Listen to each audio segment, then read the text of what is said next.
Hello and welcome everybody to the Join Dota League Season 3 Next Level Badasses vs RTK Gaming in this American Division 2.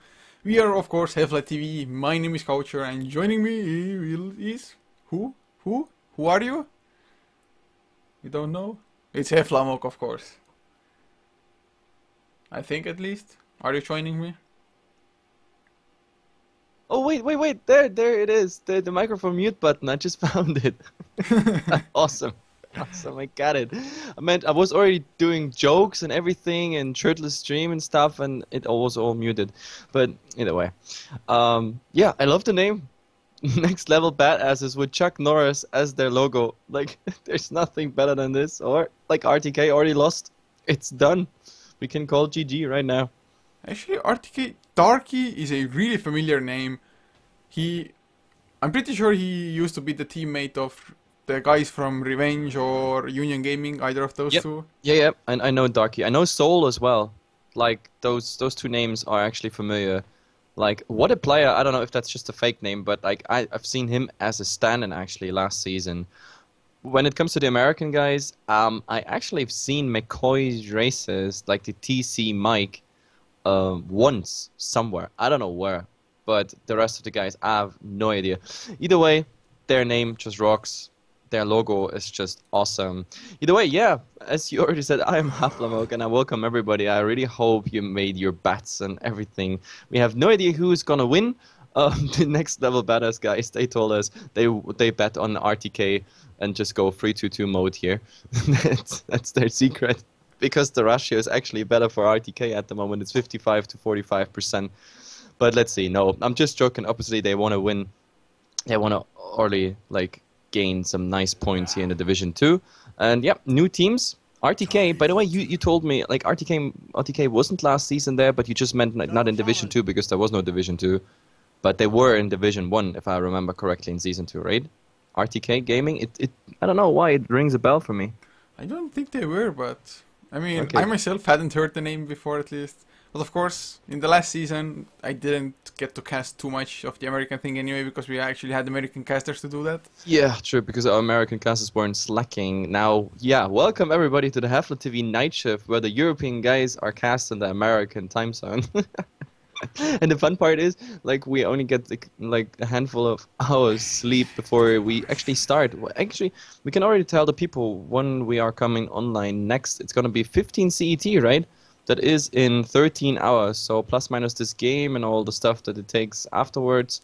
Oh, we should have some decent sleep today. Yeah, hopefully so. And well, I guess that's only because the Asian Join Dota League Season 3 hasn't started yet. When that starts as well, we'll be just running like hamsters in the little circle that they have.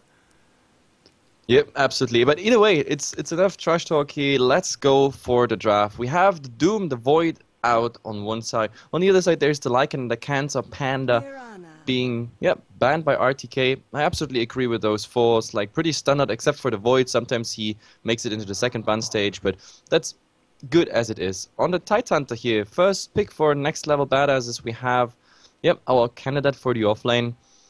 Let's see. We have again a Mirana. No setup for him yet, as in no Bane, no Shadow Demon, no Earthshaker, nothing like that. But of course, it brings already a nice Moonlight Shadow in the mix. On the other side, Shadow Shaman is coming out, so a nice set of disables plus the burst when it comes to Ither Shock. And of course, we should not forget about those nasty little Mass Serpent Wards. Yeah. I mean, in the last game, to be honest, we saw one Rasta, and it was not too overwhelming in the poor performance, to be honest.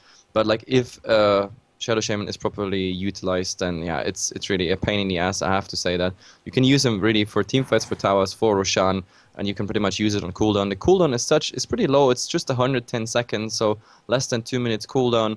You can pretty much fight every like 1.5 minutes. You can get ready, push the lane in, and by the time you reach the tower or the fight or whatever, the Master Pivots are ready. And Ancient Apparition, like 2 supports getting picked up right away by RTK, and the Axe right after. That's interesting.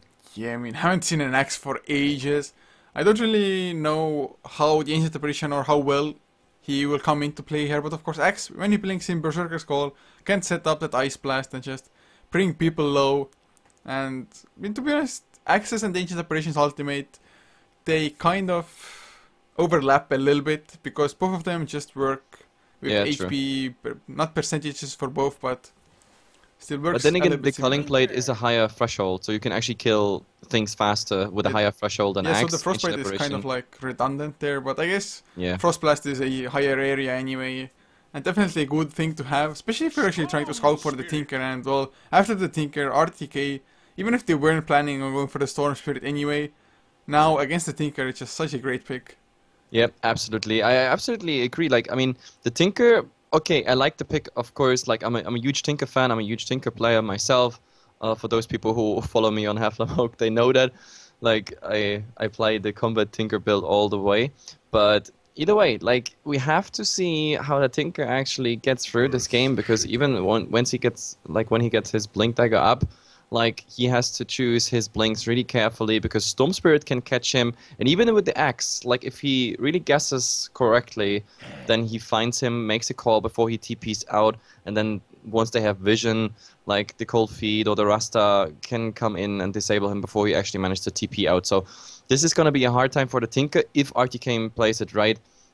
Now with the Earthshaker, we even have another, like, huge distance stun, which is a nice setup for the Mirana, finally. So we have no traditional setup as in like a Nightmare or a Disruption, but I guess the Mirana still finds her arrows. I mean, we saw it in the last game in the double Peruvian matchup.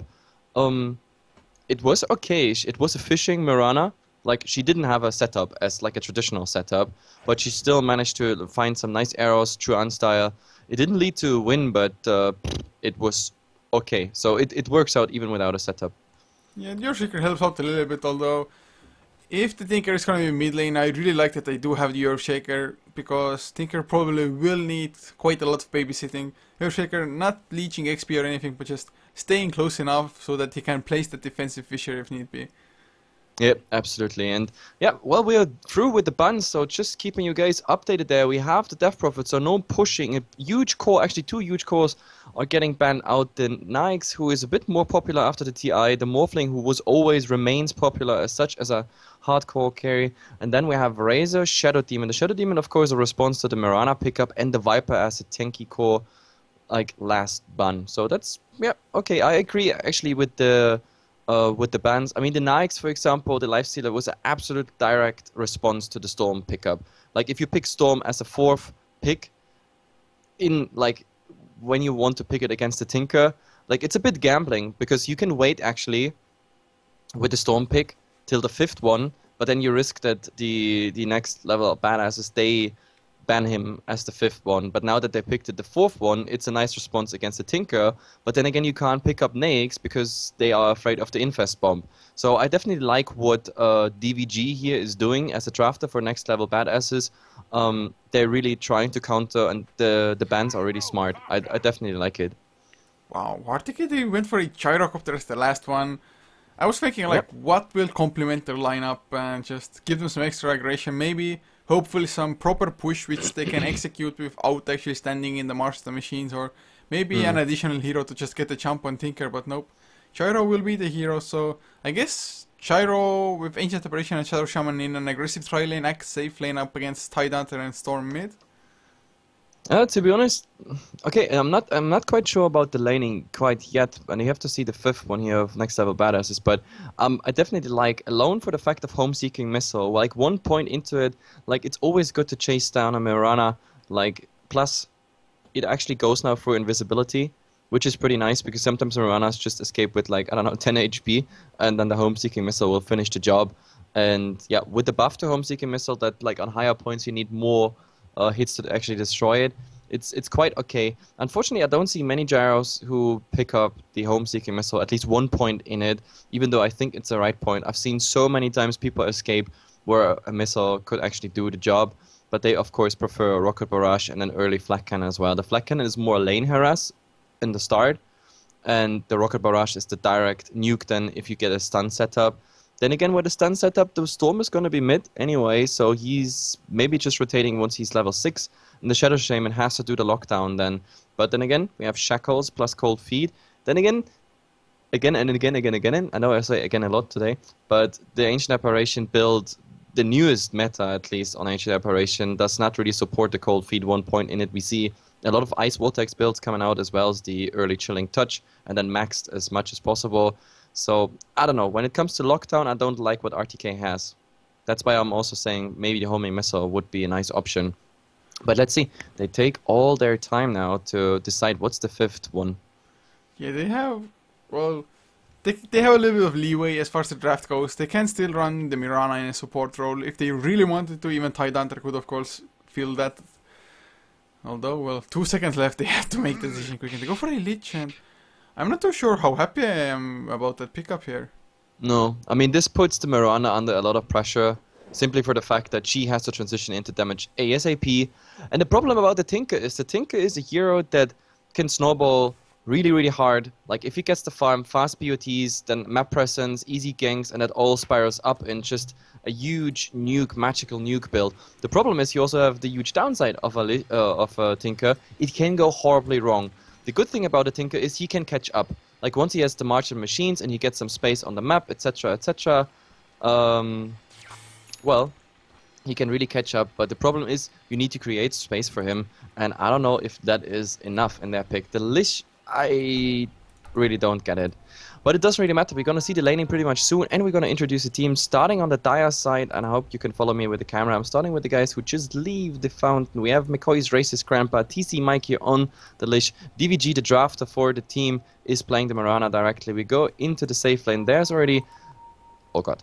Your Jiddy, waiting on the Earthshaker. In the mid, we're going to have this Embody. And, of course, in the offlane, 25th. The 25th. Okay, nice name. On the Tidehunter. And for RTK Gaming, up on the Radiant side, for the Peruvian, Starkey will be playing on the Axe on the safe lane, leaving Nando Shi, probably just Nando, on the Storm Spirit, and off lane taken up by Soul on the Gyrocopter, with 2 FB, 2 First Bloods, playing on the Ancient Apparition, and what a player on the Shadow Shaman. What do you actually think the 2 FB stands for? Like 2 Facebooks, 2 First Bloods? Whoa, what are they drawing there? Oh. Don't show the minimap. Okay. Either way, the game starts. Wait, you asked me something. I totally forgot that. Yeah, already. what does the Ancient Apparitions 2 FB stand for? Oh. 2 FB. 2 fuck buddies? 2 First Bloods, you already said. I don't know. 2 FBS? I don't know. It must be 2 fuck buddies.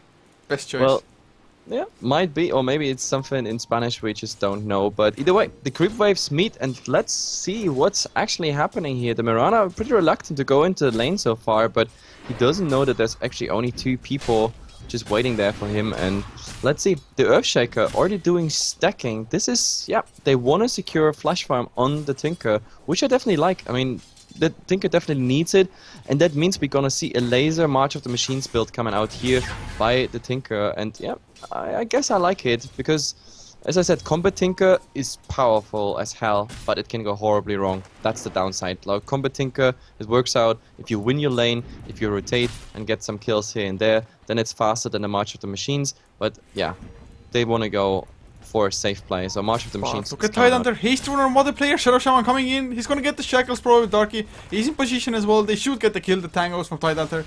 They're most likely not gonna be enough. Darky, he's gonna tank it up, just going for the right clicks. They don't even have tower aggro or anything, although nope, 25th. He's just eating through. Oh my god. What can you do with minus 60% on you? That's the funny part. Unless you spin, and he didn't hit the axe, there was nothing to spin. The new creep wave was still far away, so the Tidehunter doing amazing play here. He had to use 2 tangos for it. Okay, that's the downside, but still, like, he managed to get out, and that's all you need. So no First Blood fat there, even though it was a nice attempt by RTK. Yeah, and actually he dropped down to 40 HP before that, before he actually had to back down all the way to his own tower. But coming a little bit back to the Lich pick, if they were actually expecting an aggressive tri-lane, it's not that bad of a thing, because if you can just deny even more XP to the aggressive tri-lane, it might be worth it, although the aggressive tri-lane is more like a dual lane at the moment as what they player. Just defending the Invis rune, Storm Spirit gonna bottle it up. Actually, look at the cosmetics, man, this Storm Spirit... I'm not the biggest fan of that headband. Yeah, it oh, looks... top lane! They catch the Gyrocopter, beautiful Fisher by the Earthshaker. Should be an easy kill, Starstorm by Mirana and the right clicks. They get the First Blood. Yeah, nice. That was awesome, Fisher. Like across the entire lane, nowhere to go for the poor gyrocopter. And he was low even before because the harass of the ranged Marana with, of course, higher range, plus the frost blast of the Lich that, yep, made the entire thing possible. So, yep, NLBA just securing the first blood, giving them a nice advantage. Also in the lane, as I said, DVG started really relatively slowly because he wasn't sure if there's a potential gank or something coming on the lane. So he missed some CS at the start, but now this first blood definitely gets rid of that little small disadvantage he had there. I'm just reading chat, it's so funny, man. The Chuck Norris logo got them all pumped up, so they're just throwing out facts. So the chat is alive. Once Chuck Norris is there, chat is alive. So we need to get more Chuck Norris on stream. Oh yeah, we certainly do. And now actually Bottom player has made the rotation back to the top lane as well. Oh, can they get Jurgidi? Nope. He's fast enough. Even if they get him, like, I mean, by the way, I was wrong in the draft. Like, the Ancient Apparition actually picked up 1 point in Cold Feet, so we have the chance to get Proxy with the Shackles together. I definitely like that. I mean, that is the synergy you should definitely go for. And, well, let's see. I mean, there's one downside so far. The Tidehunter being pressed out of lane. He's really pushed out. He's, yeah, not getting too much, and the Axe actually having some decent farm here. But then again, I don't know. The Axe, let's see how active he is once he has all this farm and all the levels. That's really important. He has to do something with it as early as possible. And let's see if he actually stays till... Oh, actually he just taunted the Tidehunter. So Tidehunter coming back, but look at the spins. The spin's doing so much damage. Level 3 spinning. The Helix, counter Helix for the win. Spin to win. Yeah, to be honest, I mean, yes, the Axe is farming well, but so is the Tinker. And the Tinker is almost a level ahead, at least half a level ahead of Fernando's Storm Spirit. And of course, Martian's Machine, once he sets that down, the Storm Spirit just immediately has to back off there. Now, yep. The Storm Spirit was catching up a little bit because Tinker was going for the rune, and well, he got a regen rune. I mean, what a better rune can you get if you just want to go farm out the jungle? Although, oh, never mind. I thought Shadow Shaman is going to turn it around earlier. That arrow just, wow, strafing your eyebrows there. Like, but nicely dodged of them. And yep, in the end, I mean, they're still free. They have still a Fisher once the clarity is ticking through, so they should be okay safe. Now the Tinker, oh, this is awesome. He has a regeneration rune. He can spam now as hell if he's fast enough, but oh, is he fast enough? That's the question. He has to spam really, really fast that his regeneration rune is just ticking through. Oh, now he got hit by a creep. This is really a small misplay there. Like, he really wanted to spam with the regeneration rune, but he got hit by the creep, and therefore, like, he can't really use it. That is, I don't know. He could have spammed endless March of the Machines now with that regeneration rune, but this way, he actually has to clear up them manually now. That is, of course, a bit downside. Yeah, actually, he did one really smart thing as well before that. I mean, you said that he has to be fast, and he wouldn't have made it, but he actually started spamming the rearm. Like, started casting in, cancelling the channel immediately, so his mana just... that's how you do it, but yeah, if you get hit by a creep and then you get caught out with no mana because you spammed it before and the regeneration is interrupted, so a small misplay, but it doesn't really matter, they still clean up those creep waves, I say, creep camps, and the Earthshaker got us, well, some farm there, so it's after all, it's still good. I mean, look at the farm of the Tinker. We have now the Soul Ring arriving, which means now from now on he can absolutely easily just sustain himself, just go in the jungle whenever it's too hot on lane, and then farm.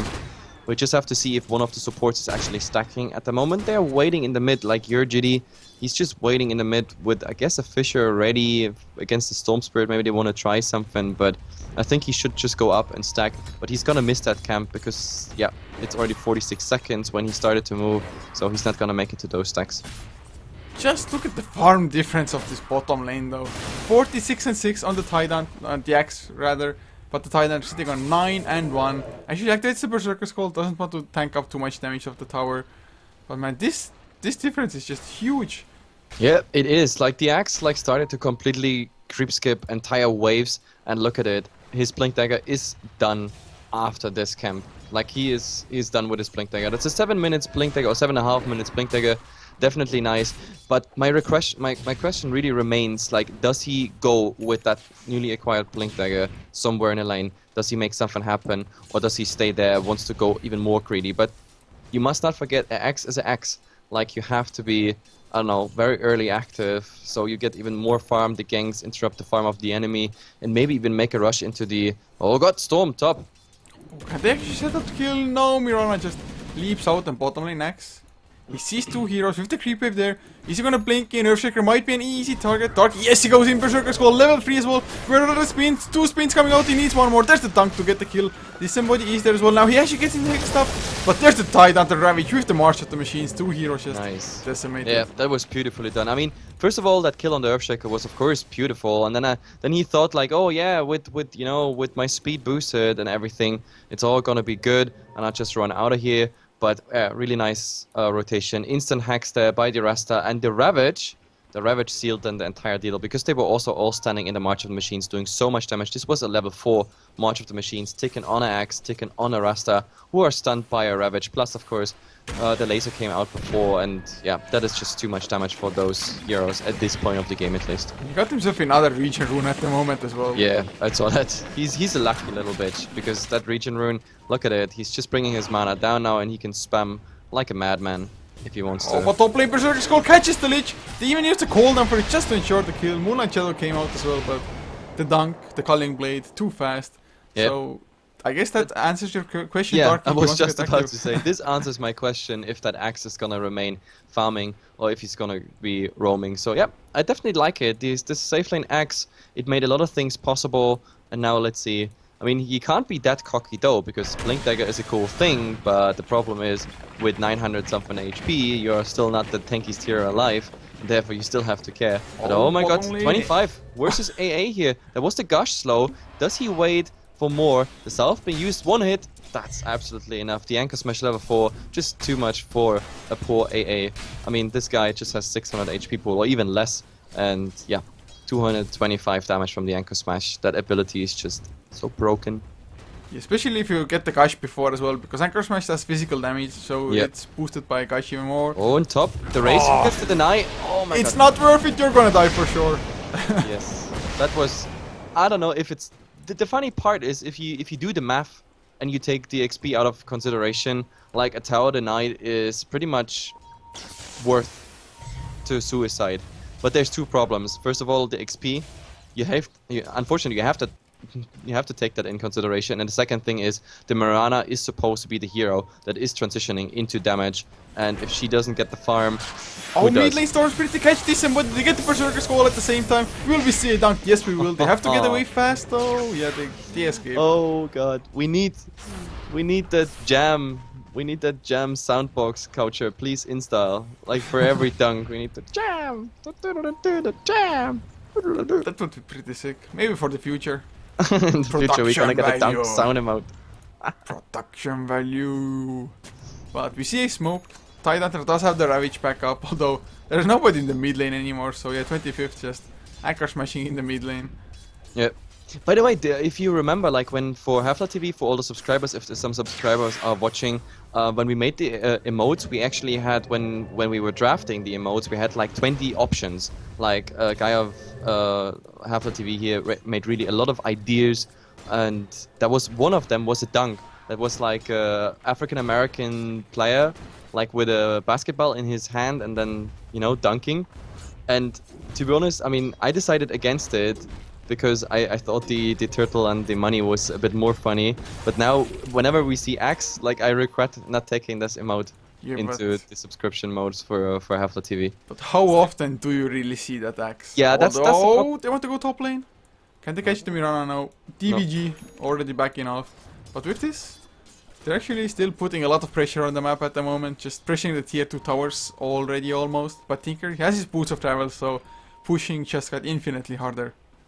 Yep, absolutely, but yeah, the problem is really that we don't see Axe that often anymore. And in 6.8 we actually had, as a response, a lot of Axes. You know why? Because back then we had so many Dazzles picked. Like if you remember all the CIS games, I don't know, Dazzle was sometimes first pick, and then we had Slaughter and Send and whatnot. And as soon as people started to play Axe and just dunking through the shallow graves, Axe pretty much killed the Dazzle picks.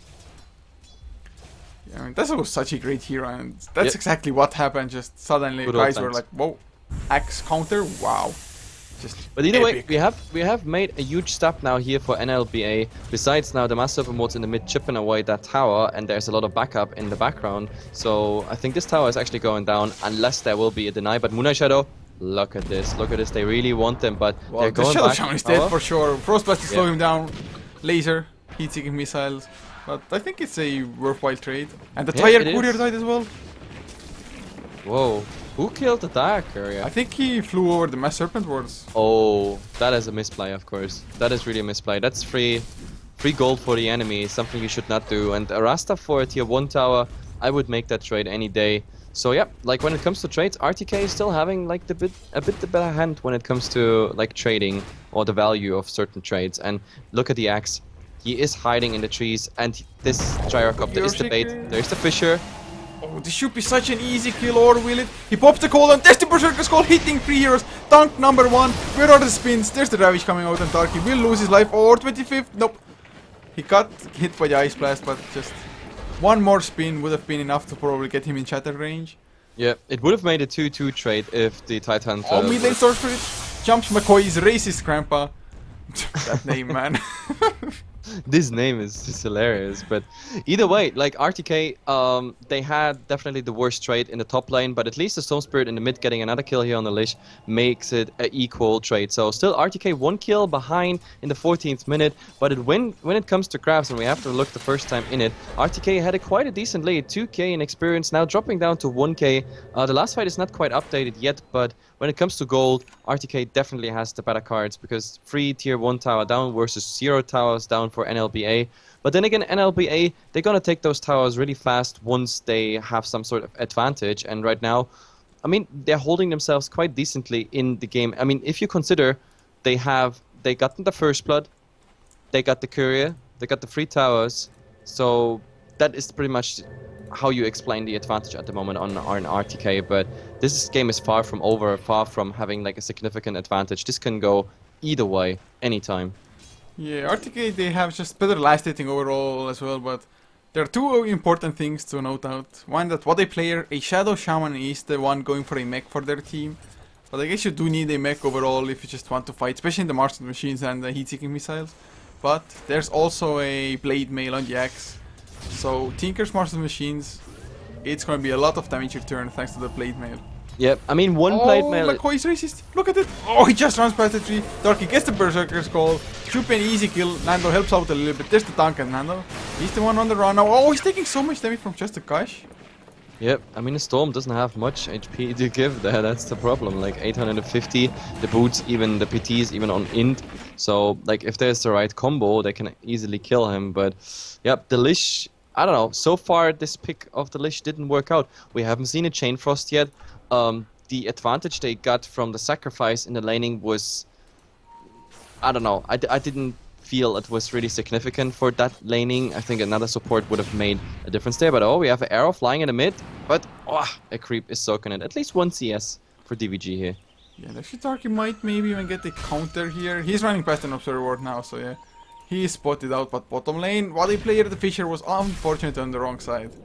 Yep, too bad. That Fisher in the right position with the Marchable Machine on top, that would have sealed the deal. But now we have some important items coming out. We have the Titan Hunter now being the mech carrier. So even though his laning was not too good, he didn't get too much farm, but he got enough kills there to finish the mech, which is important. He's also almost level 11, which of course makes the Ravage a bit stronger. The stun is... I mean, it's not too significant to be honest, but the damage is a lot higher. It's 125 more damage each target, and the stun is like minimal longer. But still, the upgrade is definitely worth it. All he needs to be is like in range for something. At the moment, he's going to the Ancients, farming the rest of them or stacking them first. Yeah, and that's the one good thing about the Titan Hunter nowadays. He can farm those Ancients quite easily. But Soul, farming up his own jungle on the Gyrocopter at the moment, has a Yasha, Helm of Dominator, Face Boots, and the Ring of Pazzi. At the moment, hasn't picked up a BKB yet, although at least I think that he's definitely gonna need one at some point. Yeah, but now he cancelled his farming. I don't know why. Do they want to go? There's no Moonlight Shadow, and to be honest, I have the feeling the NLBA really want to work a lot with the Moonlight Shadow. It looked like it, at least in the past. But let's see, we also have a mech carrier coming out for RTK, but it's a very unusual one, I have to say. The mech on the Shadow Shaman. I'm not a huge fan of this. I'm not a huge fan because he's too easy to kill, too fast to kill. Oh my god, Darky. He's getting spotted out here by instant TP, instant blink away. We run a right click the creep instead of the axe. Yeah, it's too bad. But still, I think his reaction was fast enough. He was really fast on the Blink Dagger, so I don't think he would have made it. That projectile might have been disjointed. But either way, again, back to the Rasta. I don't think Rasta mech carrier is too good of a thing. Like, really, because he dies just too fast. Just Ravage plus Tinker, and you don't get the entire mech for your entire team off, and that's a big, huge problem. Like, the Gyrocopter, even as a mech carrier, would have been much better in my opinion. Even the Axe would have been a nice target, because it gives you armor, it gives you HP, gives you HP regen, and he is pretty much in the center of all the fights. He gets the mech off, and his little burst heal would also help him if he gets too low, so I don't know. Let's see how this works out. Mid lane, they're gonna go on 25th, but Tidehunter, of course, has the Kraken Shell and just one Frost Blast, and Nando almost dies there. Yeah, this was Anchor Smash. Frost Blast brought him down 80% of his HP, but top, the Axe is jumping in. Yeah, and actually, is he gonna get the kill? The leap comes out, the Fishers there as well, Darky. Oh, you don't want to forfeit your life again. Arrow, unfortunately, doesn't connect, but he's slowed down still as mid lane. Lich goes down to the Orchid, Storm Spirit, but Darky, well, there's no escaping this. Blink Dagger, Blink Dagger. Oh. Man, I was wrong. I was so wrong. Yeah, he definitely... I don't know, the Mirana panicked there a bit because... oh yeah, now he's fishing with the arrow, but the problem is he should have saved that arrow. He was trying a desperate move there because he landed in the trees when he leaped out because he was afraid of the dunk. But in return then, he did not have an arrow after the Axe blinked away. So nice plays here by Darky, and in the meantime, we have the tier 2 tower in the mid going down. Master Open Water goes being utilized there, and the Storm just made sure that he's doing a bit more damage on top of it. Unfortunately, he does not secure the last hit on it, neither does the Rasta, so that's a bit less gold of course for them, but I mean, tower down is tower down. It fits, I don't know, the picture at the moment. They are working on more and more advantage. You see it in the net worth, and with all those towers gone, like NLBA, they have to start pushing and being present pretty much soon. We haven't seen the Tinker like going for like a lot of push so far, just because he's afraid of the Axe. Like this early blink on the Axe and the Storm being all over the map, you can't really go anywhere. A blink dagger into the trees, it won't save you.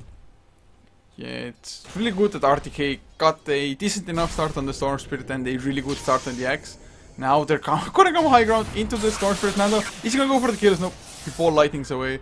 And that was definitely the better decision than just staying and fighting.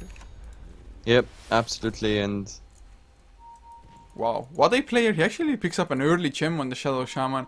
I'm just hoping at the moment that he's gonna give it to either like the Storm Spirit, maybe the Axe. Somebody that can actually carry it without just being afraid of losing it immediately. And someone is asking, why is that... Oh wait, we have a Moonlight Shadow. They want to go mid with it. But is there actually something of value to kill? I mean, the Storm, yes, but it's risky. It's really risky. But the arrow, the Fisher comes out. Arrow, actually, no, ball lighting away. Oh, the Ravage barely connects laser. Will it get the kill? Yes, they will have enough. That is a lot of commitment. Why didn't he just ball lightning as far as he could? Yeah, I don't know. Like he could have ball lightning a bit further. He just zipped away out of the range of the Ravage, but he was pretty much on the edge. And with this, maybe they capitalize now and get that tier 1 tower. It really looks like it. There's a full creep wave, but there's an Ice Blast coming in. And maybe... No, there's no rotations.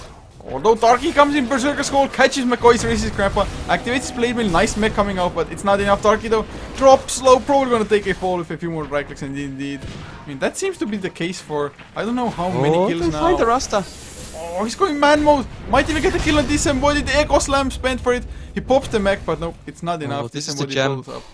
This is the gem. Like, I don't care about the Rasta kill. Okay, that was unfortunate, but even worse is of course the gem. The gem being lost there. I mean, he had it for what? You said it like 2 minutes ago that he picked it up, and now he just lost it.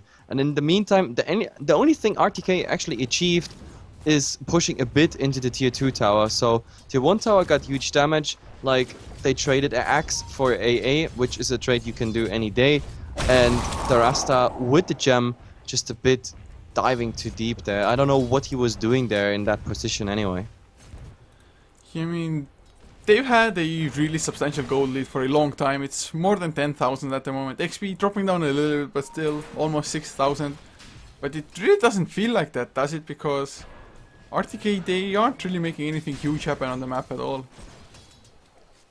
Yep, absolutely. And someone was asking why is that the name so hilarious, and we were talking about the Lish because his full name is TC Mike, McCoy's racist grandpa, and I have no idea what the story is behind that entire name, but it's just hilarious for the fact that it's hilarious. Yeah, I mean, like, I can't even offer an explanation. The name itself, for me, it's like, yeah, it's a name, but when you put it into a context, like some fight happens or something like, oh, they're jumping McCoy's racist grandpa, it just sounds so absurd.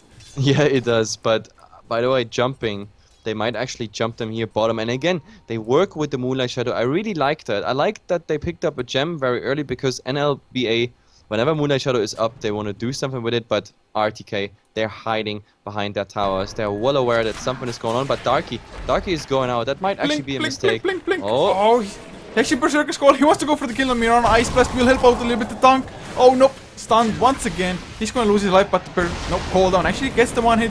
Jurgid gonna fall down as well. Darky's still alive somehow. Body blocking on 25th. Berserker Skull activated, but heat seeking missiles get the kill. They will get the Titan to the Storm Spirit. Joins the fight. Mech popped by Water player as Tide still alive but goes down. And that was a 4-for-1 somehow in the end. Yep, that was a 4-for-1. The Mirana actually got cleared up by the Storm in the background. They also lost the gem, which even hurts double as much, of course. The Tinker is now alive, which of course gives them all the opportunity. Oh my but god! He's getting caught out.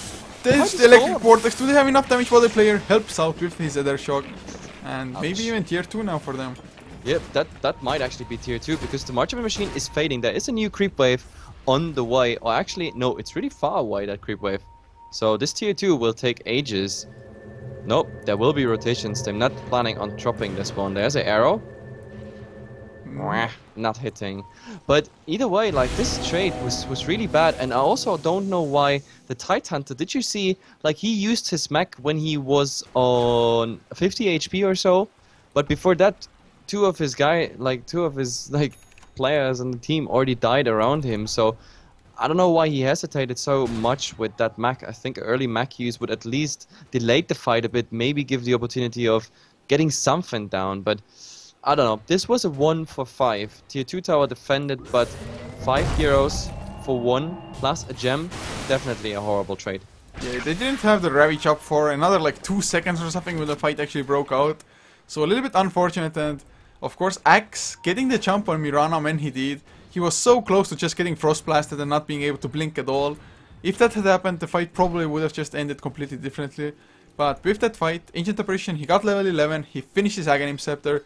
So, I mean, that hero is just so scary now. If he hits that Ice Blast, 17-second duration. Oh god, and Darky, he wants to set something up top lane. Tinker might be in trouble. Berserker Skull comes out, Blade Mill activated. The Fisher is there once again. They have the Echo Slam as well. Will they pop it? Yes, they will. They gone in the face, and Darky almost got the dunk on Jurgidi, but... Yep, I mean, he is very, very confident now, but oh, there's an Ice Blast flying. There's an Ice Blast. This Ice Blast. Oh my god, the Earthshaker. Perfect. Perfect. He saw it on the minimap. I mean, perfectly done. Like, he was taking some steps back. But this was almost a nice Ice Blast. This would have finished off the Earthshaker potentially. You had like after the mech.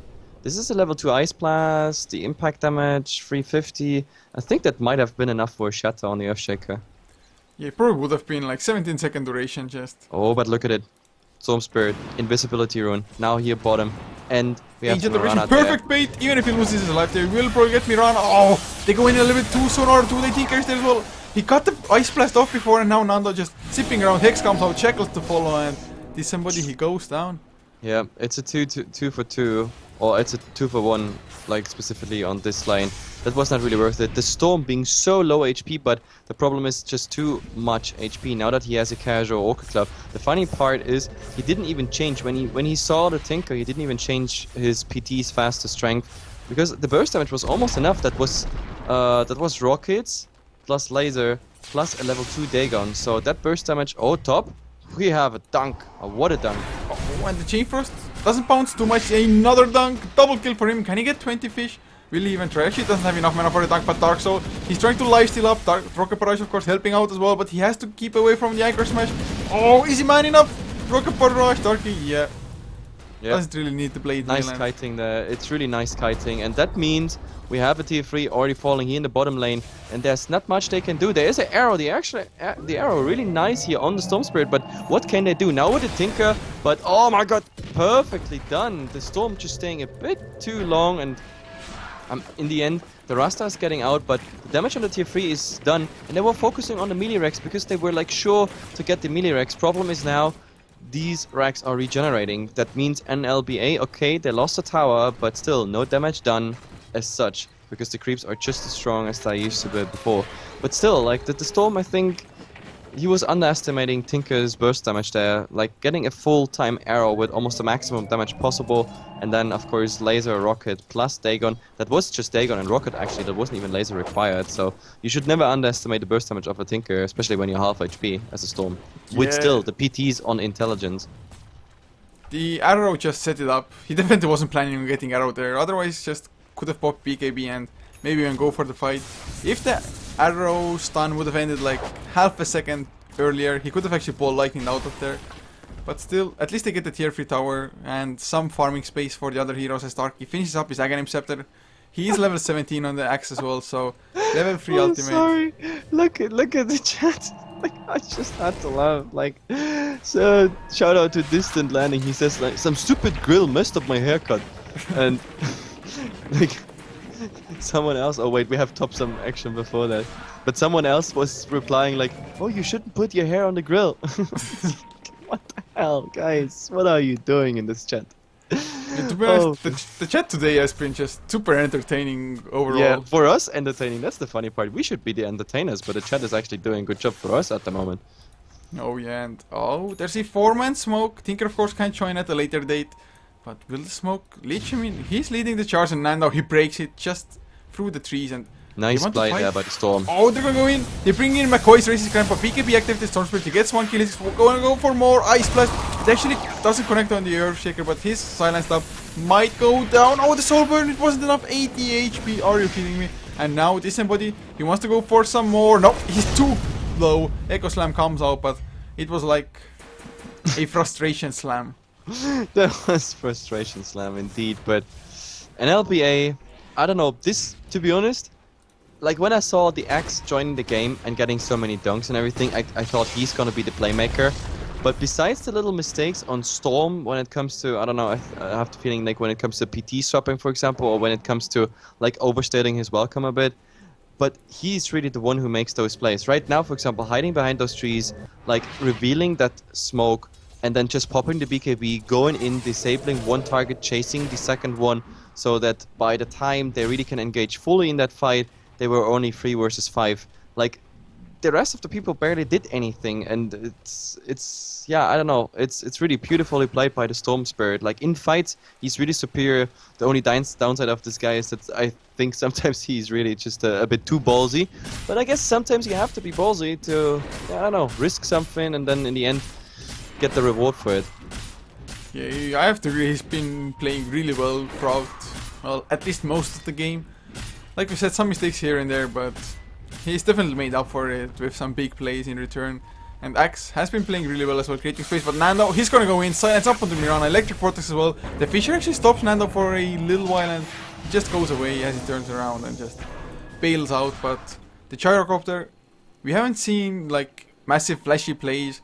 But actually, I even think in the last fight, the Flak Cannon still just dishing out the damage, and net worth wise, he's just miles ahead of everybody else. Absolutely. The Tinker's the only one who can keep up a bit, but now we have maybe a go here on a Tidehunter. There's the Axe coming in, as well as the Ice Blast, and I don't know if it's enough. There is actually arrow flying. I don't know, they can't really turn it around. A Gush as a last goodbye to the Axe, but look at the Axe, he's not even, he doesn't really care. That was arrow and the Gush, and yeah, they are doing Roshan at the same time. Roshan already being at a third of HP. They conquered enough of the map to just take this Roshan, even though they are on the Radiant side. So RTK really fighting well here, and this is a well-deserved Roshan, just for the fact that they really managed to have such, such a, I don't know, insane map control, because they really control everything. And look at the warding. Look at the warding. We have one bottom lane, one secret shop, one on the pop hill, and the other one somewhere in the jungle. So whenever someone of NLBA is leaving their base, they're leaving for good and never coming back. Or rather, they come really fast back to the Oh fountain. man, the chat continues. It's like everything this chat is true. The chat is so educational. Hefla Discovery TV. Oh man, chat, I love you. Keeping us entertained at the wee hours during the night. It's, well, 3 a.m. Our night shifts are always funny. Like, Yeah. I really like that, to be honest. Our night shifts are amazing. Like, there's always fun people around. Sometimes better than daytime. But it doesn't really matter. We have to focus back on the game. It's 23-14. Darky already looking for a jump on someone here. And of course, they don't have to fear tier 3 tower with a gem. They're even de-warding everything. And now the wards are coming out and they chip down the racks now. NLBA, there they engage. They bailed BKB one. is activated by multiple heroes. Cooldown comes out as well. One hero is down. And that is the Tinker. No buyback for him. McCoy is racist grandma. Gonna take the fall as the second one. And yeah, that's Yep. racks. Potentially That's multiple ones. One racks at least. I don't know about the second one, and yeah, they call the GG. It's just too much. And Darky finds here DVG. That might be the last action of the game. And wow, before the vortex actually got through, and did you see that again? That was the perfect Echo Slam into the late mail, and he just instantly killed himself. Either way, your GD is calling the GG. That means 1 up for RTK. But guys, hang in there. We have a second game. It's coming in just a few minutes. And for all those who bet on RTK, then grats. But see if it's going to be a tie or if it's a 2-0. And for all those, yeah, betting on NLBA, just hope they get the next one. I mean, the drafts, I like them on both sides. But this Axe and this Storm Spirit, very active in this game with nice farm, nice initiations. They just made this game. And NLBA couldn't really answer.